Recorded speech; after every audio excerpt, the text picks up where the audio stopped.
In a world in which there is growing concern about food and its impacts on human health, in which consumers are taking an increasing interest in animal welfare, and in which profit margins in animal production are diminishing, precision livestock farming is seen as a road to the future.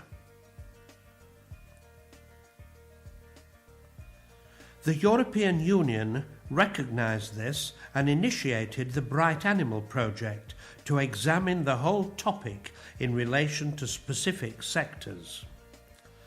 BrightAnimal partners came from around the world, and one of their main achievements is the production of the BrightAnimal book, Acceptable and Practical Precision Livestock Farming. It has a special emphasis on the needs of small and medium enterprises. Another deliverable that should be of great interest to farmers is our Good Practice Guide in the form of a 5-minute SmartAnimal diagnostic. You can download both from the BrightAnimal website. The project also established a close working relationship with one of the leading academic institutions in Europe for precision livestock farming. Harper Adams University College is located in Shropshire, one of England's undiscovered counties.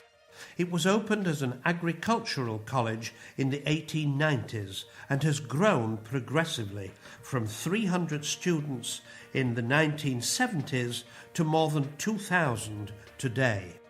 The on-site farm is able to demonstrate to students and local farmers many of the benefits of precision livestock farming. Harper Adams has seen recent growth in their livestock farming enterprises, including an enlarged pig unit, growth of their poultry unit, and in 2009 a new dairy unit was opened. Precision livestock farming exists right across the farming enterprise at Harper Adams. The new dairy unit became fully functional in January 2009. It is currently milking about 320 cows with hopes to increase to a capacity of 400. In the current system, 2 sheds house the cows, which are grouped according to the stage of lactation. One cowshed contains a trial area. Here, individual forage intake for each cow can be recorded using 32 rick feeders, which restrict cow access to the designated feed bin via an electronic transponder fitted around the neck. The rick feeder records the time feeding starts, stops, and the weight of the forage eaten.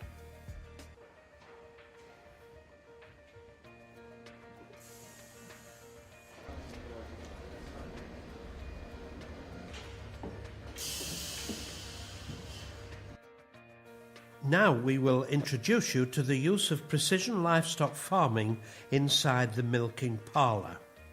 Cows come into each stall while the parlour is continually rotating. The rotary parlour moves about 6 stalls before the clusters are fitted. In the meantime, the teats are cleaned and quality of the milk is checked by pre-milking.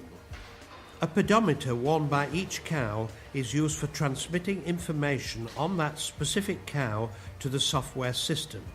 Each cluster is put on manually but automatically stopped when flow rate decreases to a specific level, then automatically removed. The quantity of milk per cow is determined and registered on the computer system and archived. The herdsman takes account of whether the cow is lame or has mastitis. The milk yield and conductivity are automatically monitored by the computer herd management system. The herdsman determines what needs to be done with each animal. He then selects in the software how he wants the animals to be segregated after milking. A notable improvement in milk production performance was found in the first year after moving into the new dairy unit, as seen here in the illustration. Harper Adams host an annual dairy technology event, welcoming farmers from around the country. One of the main attractions is a series of marquee presentations from some of the local farmers. We are looking for self-motivation, which really involves removing the obstacles to the cow doing what we wanted to do. She is motivated by the corn in the robot, so you do have to be careful that you don't feed too little. So you are committed to using some corn,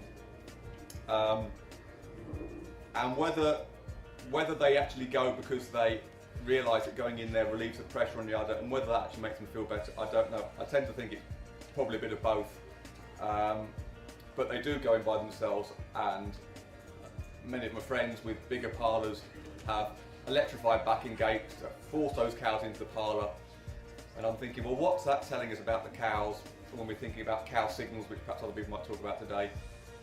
Our cows want to go in. You very soon notice that once the cows have got used to the robot, that they all establish their own rhythm, and instead of being a herd, they're more individualistic, and they manage themselves. You can see them watching, and the stronger cows in the herd, the higher ranking cows, will bully their way to the front, and they'll just barge through the other cows and get into the robot as frequently as they like. The shyer cows, perhaps the heifers, you'll see them lying down, and they're watching, and they're listening, and they're just picking up on what's going on with the robot. They soon learn the sounds, they soon learn the general flow of what's going on. But what they're all doing is establishing their own rhythm to get themselves milked. So what we really want is to get it that we can leave it alone, and I think that the other robotic people would agree that it's working its best when we have to do the least. If something's going a little bit wrong, we've got to get in there to put it right. Often it takes, you've got the two things. First, you try to put what was wrong right, and secondly, you've got to re-establish, or let the own rhythm of the herd re-establish itself. And every time you go in there messing them about, you're messing up with the rhythm, and it's difficult to assess exactly what's gone on until things have settled down.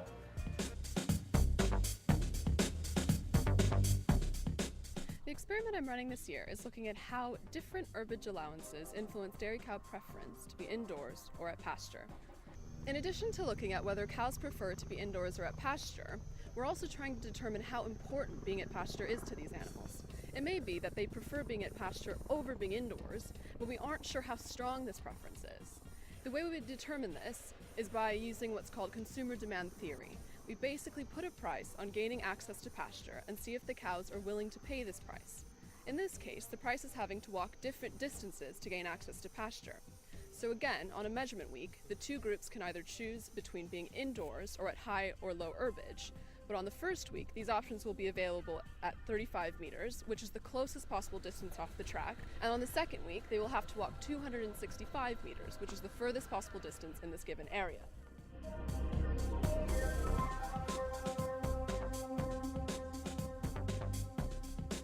Finally, we have a group of cows that are being continuously housed during the experimental period, and we're recording their time budget as well as their feed intake using rick bins. This is important in light of the movement towards more US-style dairy farms that seem to be happening in the UK. We've seen this with the bid Naughton Dairies put in to have a mega dairy where animals were housed year-round. So we're going to compare both animal welfare measures like behavior and production measures like feed intake or milk yields with the cows that have access to pasture to look at any differences that might have a detrimental or positive effect on both animal welfare and production value using an evidence-based approach. Although the BrightAnimal project is completed, partners are still heavily engaged with Harper Adams. A new demonstrator is being developed featuring a pathway concept for process improvement. Taking the dairy cattle pathway as an example, the process coverage can be expected to include the stages depicted in the pathway diagram here. In distinguishing the various stages in this production pathway, the use of various technologies and principles can be considered. These same partners are also working with Harper Adams University College on the concept of launching a global SmartFarming association. There's little doubt about it. Precision livestock farming, SmartFarming are at the beginning of an exciting journey.